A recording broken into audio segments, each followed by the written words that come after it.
Hello and welcome to the Inner Circle live show. My name's Dan Haesler from Cut Through Coaching, and joining me today is Mr. Tim Perkins. Perko, how on earth are you today, sir? Very well, Matt. It's very nice to be here this afternoon, doing another webinar and looking at a topic that will have real interest, I think, for our audience this afternoon. That's certainly the hope, isn't it? While we're sort of waiting on a few people joining us, and just be cool to get a sense of where you are, where you're joining us from. So in the chat, which you should find up in the top somewhere or other on the screen that you're looking at, somewhere on the top there, if you could just put in, where you're coming in from, what role you've got maybe, whether you're a teacher, a leader, or whatever you do to earn a crust or show up in life, then it'd be great if you could just whack in the chat there and give us a sense of where we're going out to. I think we broke new ground last time, Perko. We had people joining us from Europe, and I think as far as I think Wales was as far afield. I think that we had, so that was pretty cool. It's always interesting to know where people are finding us from. So yeah, just don't be shy in the chat there. We have our exec team in the room from Grafton High School. Fantastic. Hey, Steph. Oh, good to see you. G'day, Steph. I'm just going back. I'm going to have to keep letting people in. I need to get better on the old admin, letting people in and out. There's a lot happening here at on Mission Control in front of us. What have we got? Oh, great to see you, Peter. And Steph at Guildford. Fantastic. Gold Coast. Very nice. Speech pathologist in South Australia. Excellent. In the office, we noticed a lot of people from South Australia on the registered. sign-up list. Registered for today. So I don't know if someone's been spreading the word down there specifically, but it's great. Selwyn, that'll be excellent. Hey, Selwyn, great to have you here. Just jumping in there. Selwyn's in the sports world, so it's great that he came back. Let's have a look here in the chat again. Deputy Principal, Gold Coast. Riverland SA Student Support Services, beautiful. Okay, quite a mix in and around the place. Keep them coming, folks. Yeah, feel free to joined, put them in. Jump into the chat and just tell us a bit about where you're coming from. Absolutely. What your role is. But but let's talk a little bit about what our hope is and our aim is for today. So obviously, we want to talk a lot about navigating burnout today, and essentially we're going to sort of have 3 parts to this. We're going to, maybe even 4 parts actually. We're going to try and sort of talk about, first and foremost, defining it, what burnout, how it's defined, by the World Health Organization. And then we're going to do a little piece around helping identify it. So helping identify it on an individual level, or perhaps maybe with people close to us, be it, what are some of the things to perhaps look out for? And then from there, we want to try and give some idea, some thinking around some protective strategies, either on an individual level, but also on a team level. So we can look out for people. If you're a leader, for example, or if you're a colleague, if you're in an organization, what are some of the things that we can kind of collectively be thinking about in order to help people navigate burnout? So yeah, that's the gist. That's what we're aiming for. So what we're going to do at the end of the show is we will email you, obviously, always the recording, but also we'll be giving you a bit of a handout as well, which we'll talk about very shortly. But thought we should kick off actually by defining what burnout is. And essentially, like the World Health Organization defines burnout as this. It's a syndrome conceptualized as resulting from chronic workplace stress that has not been successfully managed. And so I think when we talk about that, there's a fair bit in there. One, the word stress, chronic, so it's been ongoing. But then the important piece is it's not been properly managed. And so for me, we're not, if people joined us, in previous shows where we've spoken about pressure, and the way we think about stress is actually as, if not even slightly more important than the actual stress itself. But actually, understanding that it's some workplaces, a lot of workplaces, but, a lot of educators here, schools, it's a constant kind of new thing, new stress, new pressure. And for me, what's interesting is, okay, so when that's happening, day in, day out, what does it mean for it to be successfully managed? Because burnout is, results from when those things have not been properly managed. So we want to talk about this today on what it means to manage it on an individual level. So, understanding that we as individuals have a role to play in how we manage that stress. But also we want to understand the role that teams, the role that organizations can play as well.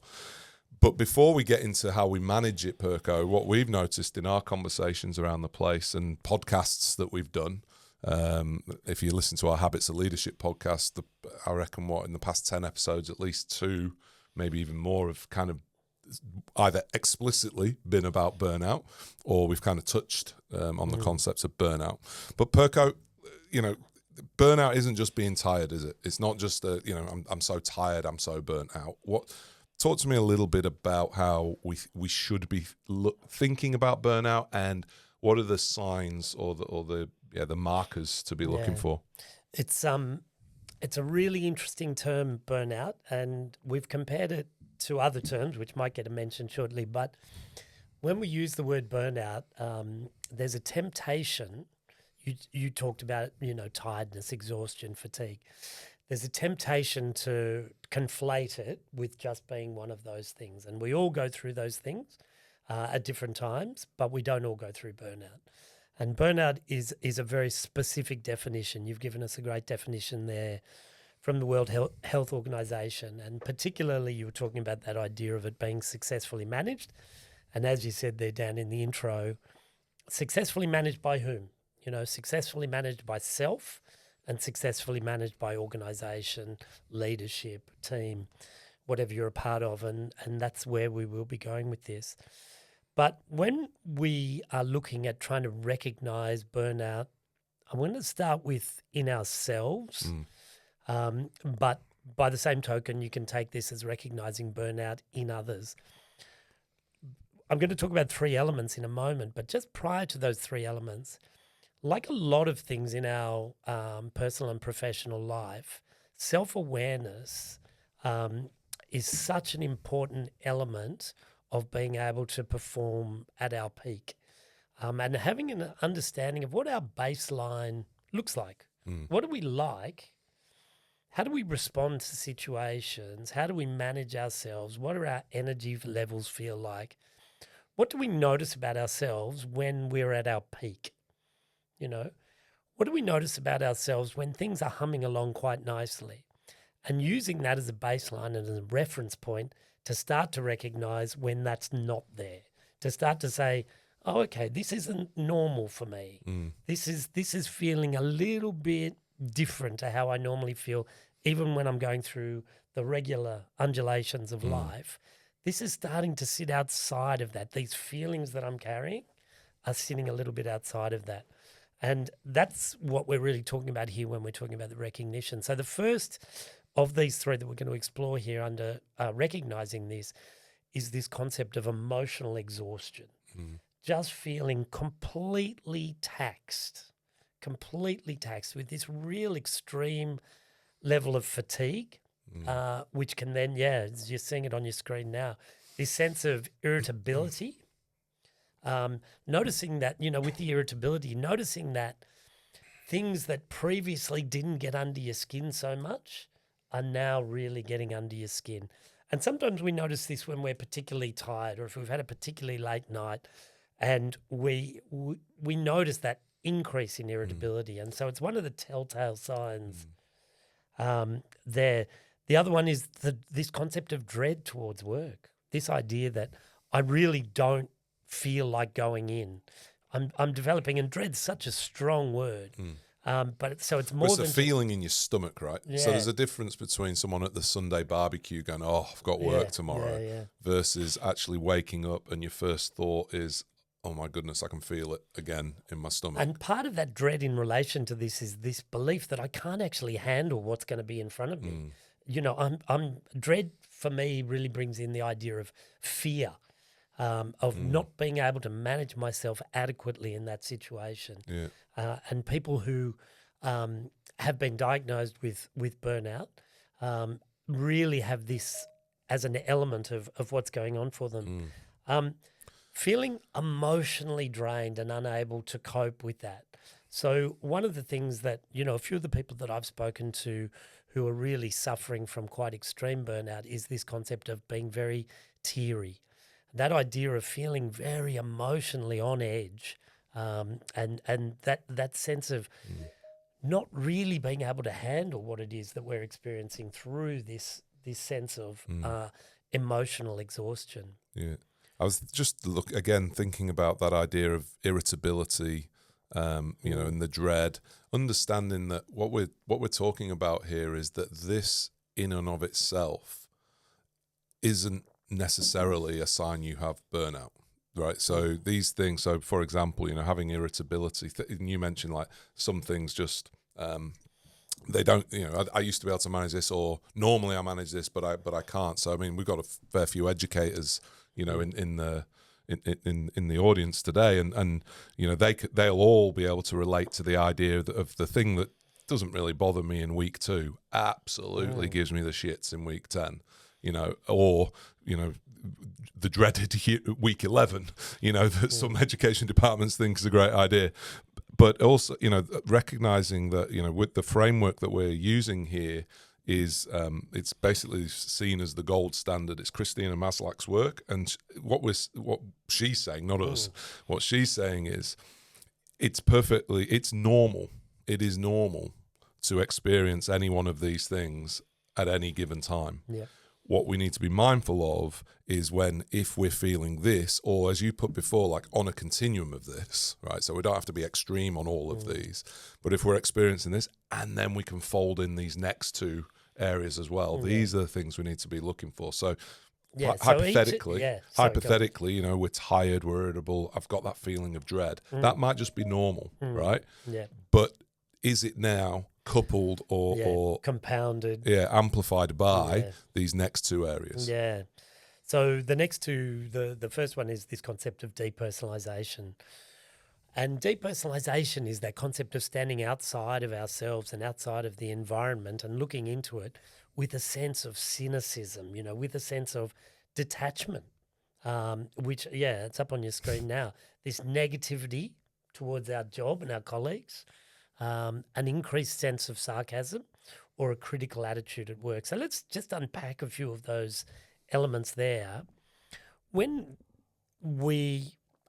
Some of us are very cynical by nature. Some of us are very sarcastic by nature. Some of us use that as a form of humour. This doesn't mean that you're burnt out, and it's really good. We'll go to pains to express this, as Dan's just expressed a minute ago. These are elements of perfectly healthy operating people as well. But it's when we start to notice these chronic changes in this, and that the cynicism might have a really sharp edge to it, this idea that everything's negative, everything's problematic. And this idea that we're standing outside of it, that like this environment and myself are 2 different entities. I can't navigate this anymore, and I'm becoming very cynical about the navigation of it. And then what we often see here is this idea of this real sense of negativity towards the job itself, where everything has a negative spin to it. The colleagues, the people who I used to work alongside, either just managing them or actually getting on quite well with them, but just really developing a sharper edge of negativity. So when we think about those people who are our colleagues, the negative elements of them are the ones that come to mind first and foremost. So what we're starting to see here, and we'll go into the third one in a moment, but this idea of this compounding, this amplifying that you mentioned there, Dan, emotional exhaustion, tied in with some depersonalization. And now the third one is this idea of a sense of reduced personal accomplishment. In a lot of the reading that I've done around the concept of burnout, there is often a correlation between burnout and a sense of perfectionism. And this idea that in order for me to contribute in a really healthy and successful way, in order for me to be everything that I know I can be and want to be for this environment, I have to do it at this level which is almost unattainable. And so when those previous elements, when I'm emotionally exhausted, when I'm irritable, when I'm cynical, when I'm sarcastic, they're all lowering my capacity perhaps to operate at that level. When I'm feeling negatively about my colleagues in the workplace, impacting my ability to reach these high standards that I've set for myself. And so, and as you said, Dan, you know, there's a lot of educators in on the webinar this afternoon, and there is a, you know, as educators and whatever other work people are doing here, when the work is really purposeful, when the work really matters to us, when we feel like we're having our role is a really important element of other people's lives, when that sense of purpose is super high and we're feeling like we're not accomplishing that, we start to really dwell on the idea that it's not just me that's feeling a bit shitty and I'm having a hard time doing this, but there are other people who are really missing out as a result of me not being able to do this at the level that I want. And so I've got this lack of achievement, I've got this lack of productivity, which is very demotivating and reduces our sense of satisfaction with the work that we're doing. So now we've started to develop a bit of a picture. We've got emotional exhaustion. We've got a depersonalization where we're really standing outside and being very critical of our colleagues and the workplace and what we're actually doing. And then we've got this reduced sense of personal accomplishment. When all of these things are conflating together, and I'm really glad you mentioned that idea of the continuum there, Dan. Elements of all of these can be very much on the normal end of the scale. You know, tiredness, frustration with work, all of those things that happen can be at a very normal and, dare I say, sort of healthy end of the scale. It's when they tip beyond that. And that's why I wanted to start with this idea of self-awareness, because we know in our bodies, we know in our minds where our base level is with those things. And so the recognition of this and what Christina Maslach is talking about here in this framework is saying, are we noticing a shift? Are we noticing a shift towards the negative end of the continuum? Yeah, so I think I've got a couple of thoughts on both on that, and a couple of the things there just to help frame what's going to come next. So, you know, I think the idea of self-awareness is so critical, because what we tend to find, and certainly in the experience of you know, who we've worked with and spoken with, even just on the podcasts, is that when people get diagnosed with burnout, it's not been caught early. It's they've hit the wall. You know, something's happened. And so what I think, you know, we're trying to encourage here is actually, let's not just assume our self-awareness and we know when these things are out of kilter. Actually, let's just examine this just a little bit closer and go, okay, this is interesting. You know, yes, is this just normal, right? Or, and whatever, you know, everyone's normal's different, right? But is this normal? Has this been, I think a question could be like, has this been going on longer than I would like? You know, I mean, any kind of question which kind of just brings things to the surface, you know. I think, you know, massive advocate of journaling. I think being able to journal. I was just having exactly the same thoughts. So you start to see the pattern. Yeah, you start to see the patterns, and you sort of, you know, think about, you know, you think, I always talk about journaling as kind of being like a user guide for yourself when you've done it long enough, because you can go back to when things were great, you see what was going on, etc. So I think that's first and foremost. And then when we think about, like, I just want to touch on the depersonalization piece and the personal accomplishment, because I think it's going to help when we come to these protective strategies shortly. So one of the big detachment pieces is often when we get a clash of values. And what I've found in my work, no matter who it's with, leaders, athletes, whatever, is that they have the feeling of a clash of values, but they can't articulate what their values are that are being clashed.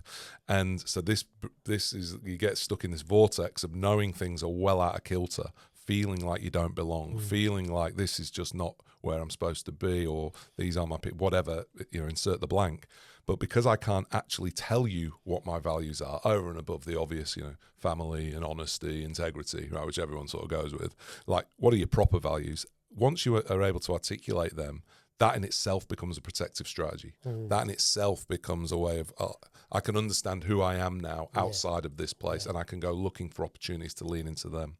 And by being clear on them, when you're transgressing them yourself, Correct. or Yeah. when you're being asked to transgress Absolutely. them through the Which, process of your work. as I say, it's going to you're lead aware. really nicely Yeah. into this idea of boundaries, right? But Yeah. the second piece around that perfectionist thing, just understanding what we mean when we talk about perfection, right? So is it, there's broadly speaking 3 ways of thinking about perfectionism, and most perfectionists will tick all 3 of these. One, we expect perfection of ourselves. Like, if I'm doing something, I do it properly or I don't do it at all, right?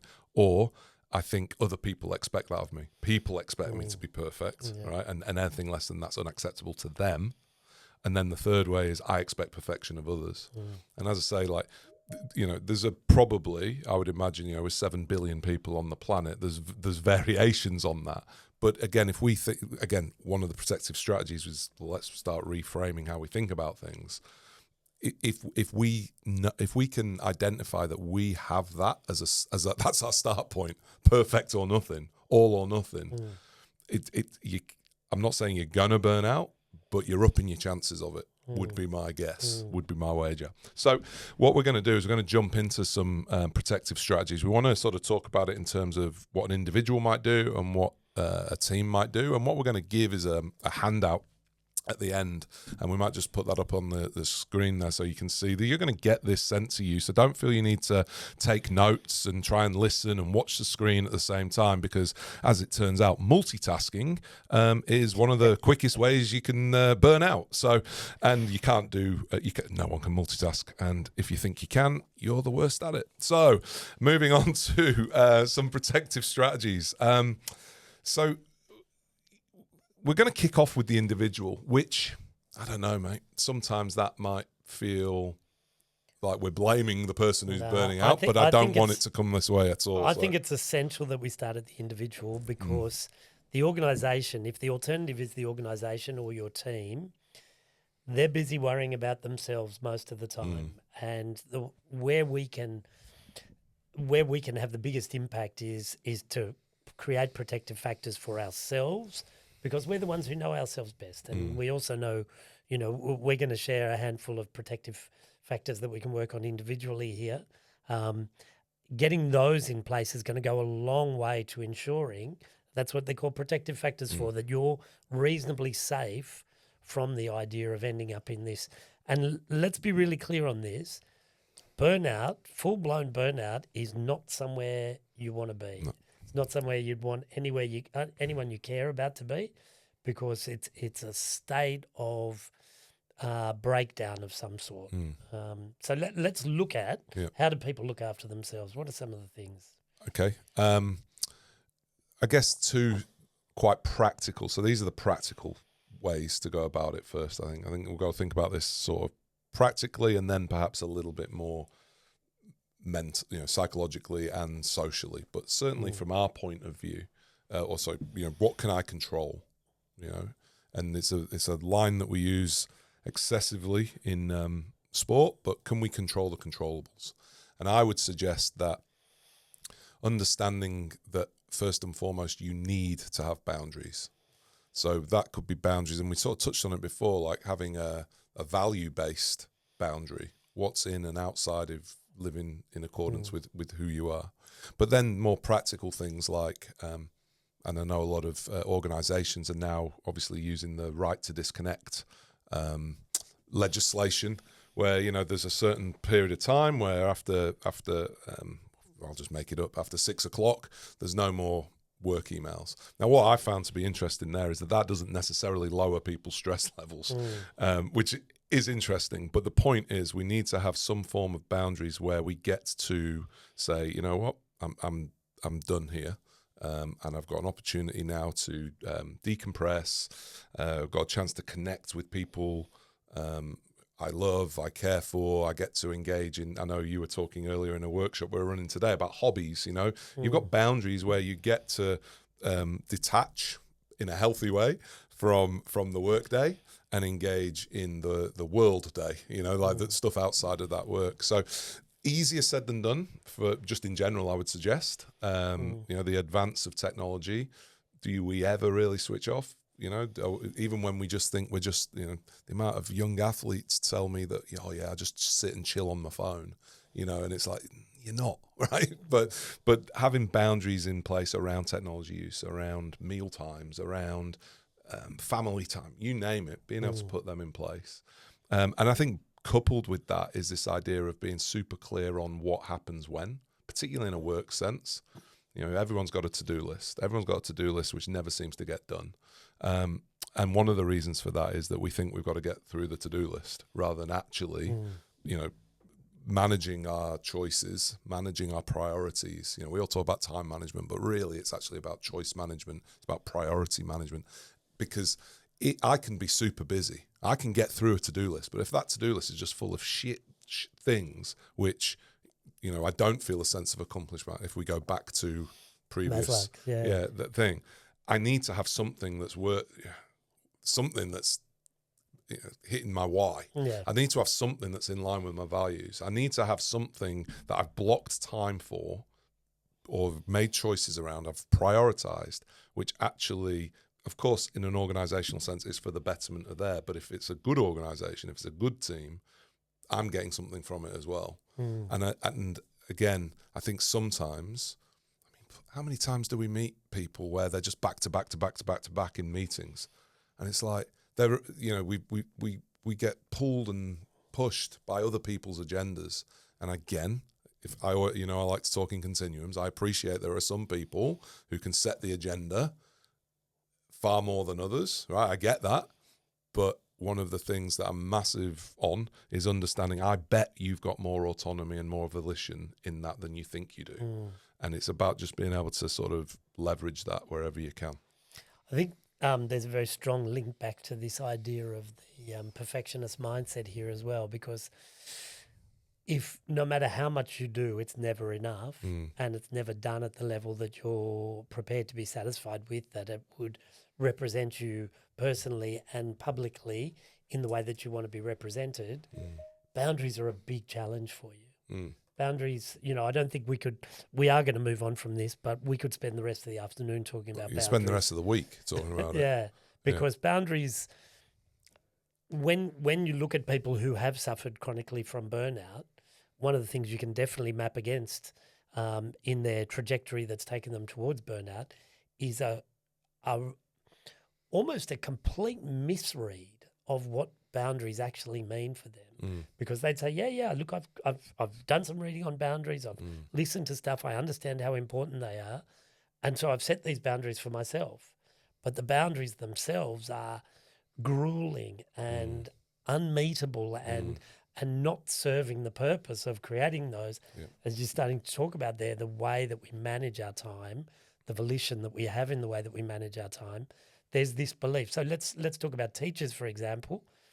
So many teachers are so reluctant to have a day off because of the inconvenience that will cause other people. And, I certainly know teachers extremely well who spend more time planning the day off than they would have spent had they been at school. And so that idea of really drilling into what do boundaries mean for you and how can you set up boundaries that are going to be so healthy that they are truly a we can use that term protective factor and we can use the term boundary, but a boundary that's actually seriously going to work as a protective factor for you, where you get to focus on the things that are other than your work specifically. We can't overemphasize that enough. Yeah, I think being able to say no to certain things. Again, I appreciate more people have control over what they can and can't say no to, but understanding that you will be. Everyone I've ever met says yes to things that they don't really want to do or don't have to do, but they're doing it for other reasons. These reasons, like, what will people think of me if I do say no, right? Do I have permission to say no? Yeah, and hopefully, one of the things we're talking about here, is the team-based thing. Hopefully, we know we've got teams watching this, so being able to talk as a team, how do we navigate this, right? Thinking about recovery, putting boundaries around your recovery. I think the one thing, often I get invited in to speak to big organizations, tell us what you do in the sports world, how we can be high performing. And I'll say, look, if you take nothing else from this, I want you to think about recovery in the same way athletes do. because for athletes, recovery is in their schedule. Now, I appreciate, again, you might not have recovery in your schedule in your work day, but again, if you're like most people I've met, you're not thinking deliberately about it. You're waiting to the weekend to recover, or you're waiting to the holidays to recover. Oh, I'll just get through this project and then we'll have some time off. And the problem with that is that's not how you recover. That's how you burn out. So we need to be thinking about recovery on like a micro level. How do you get micro doses of recovery throughout the day? That could just be a 2-minute breathing routine. It could be going outside, getting fresh air. If you can, look at the horizon. It's anything just that separates that. At the end of the day, how are you setting up your end of the day so you get the best quality sleep that you can have?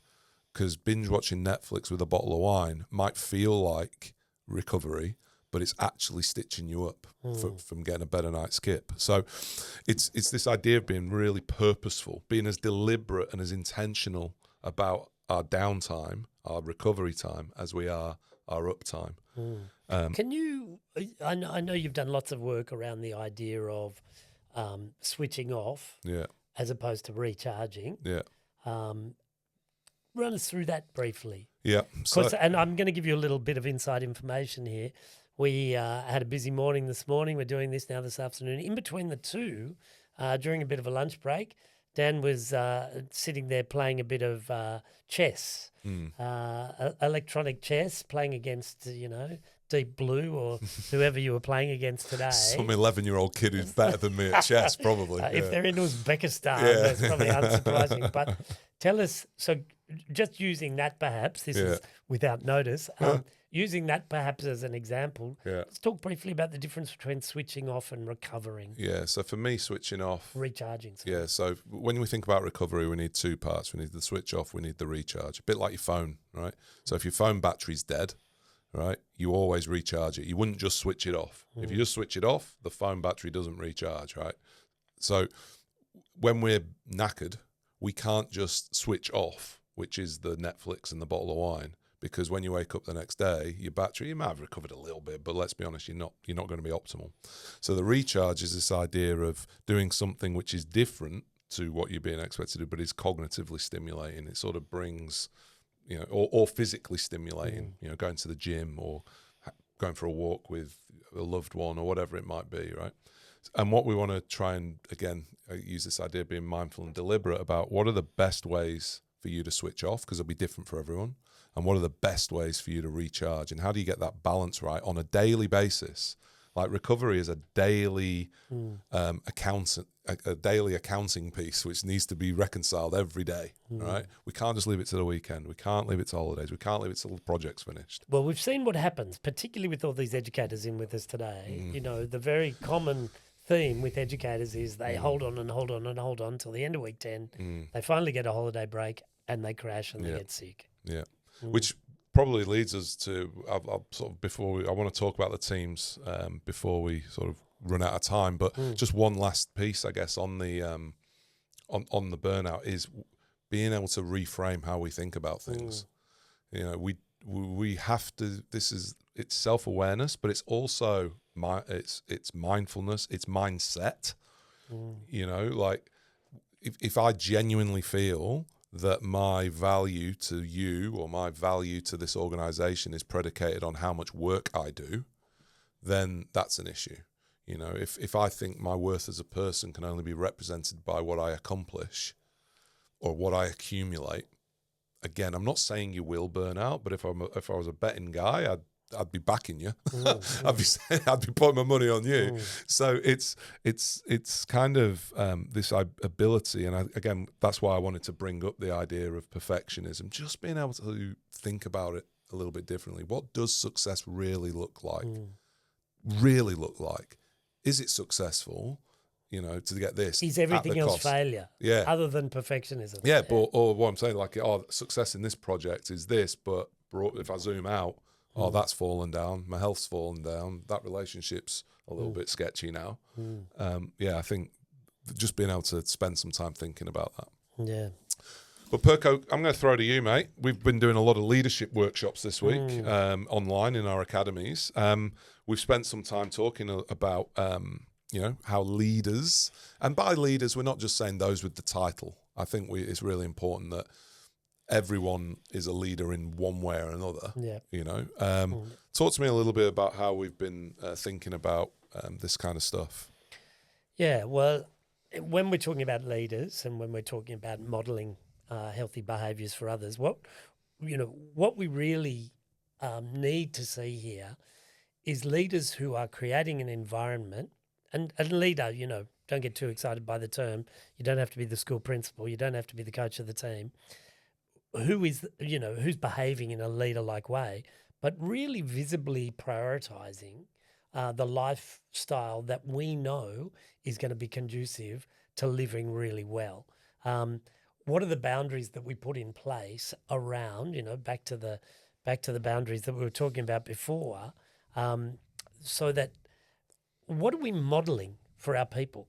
So that idea, and we're all familiar with the sort of the version of this, which is the boss gets in there before anybody else and is the last one to leave and always seem to be at the desk and at the computer and doing the work, and no one else can really match up. That sort of image that we have of corporate law, 23-year-olds who are entering the law firm and feeling like they've got to work 15, 18 hours a day and be seen to be the last one to be in and out of the joint. It's not modelling any form of healthy behaviour whatsoever. What does it look like to set ourselves and others up for success? And really recognising, I'm really reluctant to use the word well-being here because, it gets misused and people have reactions to it. But what does a really well-being look like, and how are we modelling that for other people to give them permission to be able to do that? So if I'm in an organisation, let's look at this on a really practical level. If I'm in an organisation and I'm working with someone who is distinctly perfectionistic in their approach and they don't ever seem to be able to do enough, and they're overcooking themselves, and it's obvious to me through some of their behaviours that we talked about earlier that we're starting to see some cynicism, we're starting to see some separation from the organisation, we're starting to worry about how they're coping in the realm of burnout. What are we doing?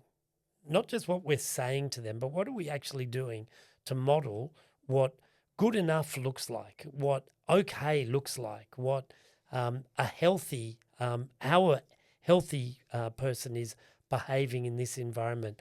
Are we just eating our lunch at our desk, or are we actually getting out for a walk occasionally? Some of those things that you mentioned earlier, Dan. No, I was going to say as well, just being out, when you look at the one who seems to have it all together, and if you're that one that always appears, and being mindful of the benchmark that you may inadvertently be setting, and being able to talk about, hey, it's not always been like this.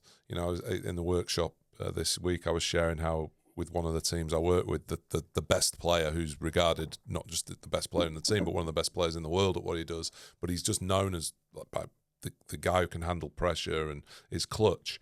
We did a workshop a while back, and he openly spoke about when he did not feel comfortable in the pressure, when he went to water, when the flight response kicks in, and just the ability, his ability to do that then gave the 20-year-old kids permission. We use that to go, oh wow, you feel that. Wow, well, if you're feeling that, mate, of course I feel that, and it gives them the ability to be able to name it, because if we can't name what we're doing, if we can't talk about it in the team, we're sure as heck not going to be able to address it. So I think that's a really important piece. I think it's a great example, and I've got another one that I just want to share quickly. In my university teaching days a few years ago, our dean was setting a brilliant example.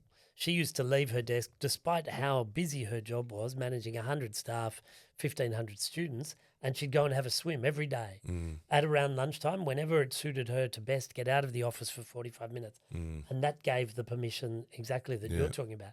It also created this sense of psychological safety, which is one of the other elements here that we really want to look at as a protective strategies for teams. How is that sense of psych safety developed in your environment where people are given permission, not just to live in a really healthy way as we're talking about here, but given permission to have a crack at something, to not necessarily nail it and to feel that they're safe within that environment, not to be perfectly right and perfect all the time. What does that look like as far as the role each of us plays in developing that sense of psych safety within our environment? I think the best way to develop, again, depending on how much exposure you've had to psych safety, what we're not talking about is safe spaces. So we're talking about psychological safety is the ability to speak up with questions, concerns, ideas, make mistakes in order to raise standards. So too many people conflate this idea of, well, if you have too much psychological safety, then standards drop, which is a complete misunderstanding of what psychological safety is. But not only is it a performance enhancer, but it's an everything enhancer. The more psychological safety we've got allows us then to talk about, well, what is, you mentioned it before, what is sustainable here? What is good enough? Yeah, we're striving for excellence. Of course we are, right? No one's going to say, but not at all costs. We're striving for excellence in everything, right? So we're striving for excellence in, obviously, outcomes, but what does that mean when we're striving for excellence in well-being? When it means we're striving for excellence in processes, when we're striving for excellence in behaviors and norms. So it's like a graphic equalizer, if you like, and sometimes things have got to come down. But when we say we're looking for excellence, right? It's not, we don't just over-index on one thing. We don't just over-index on profit, money, results. It's got to be far broader than that. And again, if you've got psychological safety, well, if you've got that, you've got psych safety. If you've got psych safety, you'll get that.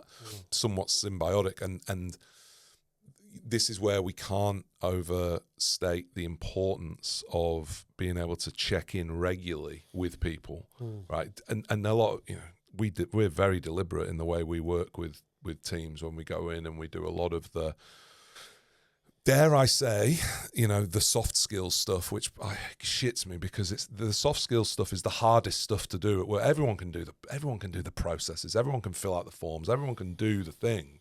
It's the people stuff that's hard. So we spend an inordinate amount of time in that, helping people get to know each other, get to understand. Oh, you see the world like that, do you? Oh, that's interesting. I see it like this. No wonder we've had a bit of friction. But also now I see that. Oh, here's a little glimmer of light, a way forward. And when we get that right, you start getting all these things that we're talking about almost by accident. It's not by accident, but it kind of feels like it's by accident, because all I was doing was talking about what I did on the weekend with my kids. But you start seeing little things, little ways forward. You develop a strong sense of belonging, which allows people to be vulnerable, which comes back to your footy player story. He showed that vulnerability, which then develops psych safety in the room, which he can do it. He's opened the door for that. He's a leader here. Other people can do that. And then it also allows for the check-ins. Yeah. Because suddenly not everybody's got to be perfect. And you can actually deliberately check in with people. Because the two chronic burnout stories I've heard personally, there weren't the check-ins. People are so busy managing themselves. And it's actually leadership falling down here by not doing those check-ins and allowing one of the team to fall by the wayside. And that's why the protective factors we've talked about this afternoon, both personally and from a leadership perspective, a team perspective, that's what we're about to send out to you. Let's not kid ourselves that using that phrase, one person falling by the wayside, let's not kid ourselves that that's it.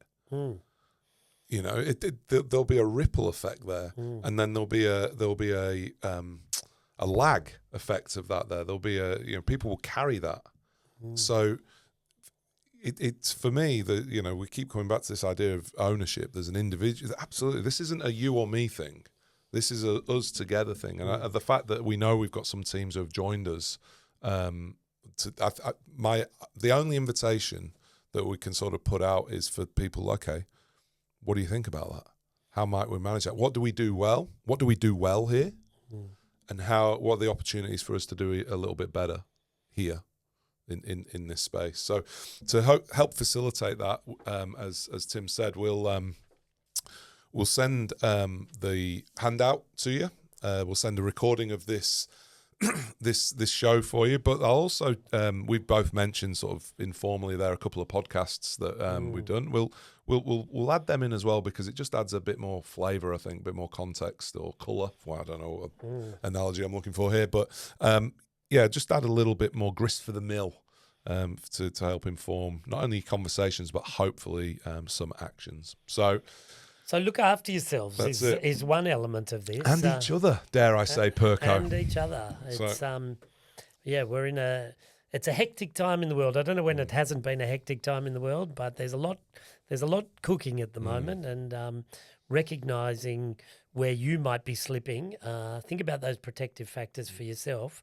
Prioritize you, and as you say, look after the people around you as well. And if you no one wins in burnout. If you're keen to sort of explore how we might help you figure this stuff out in your teams, then you can either reply to any of the emails that you get from me, or you can just head over to Cut Through HQ and send us an email there, because we'd love to keep on learning about this stuff with you guys, and hopefully create some healthy ways forward for us all. But until our next show, thanks heaps for joining us. Really do appreciate you giving up your time. Take care. Take it easy.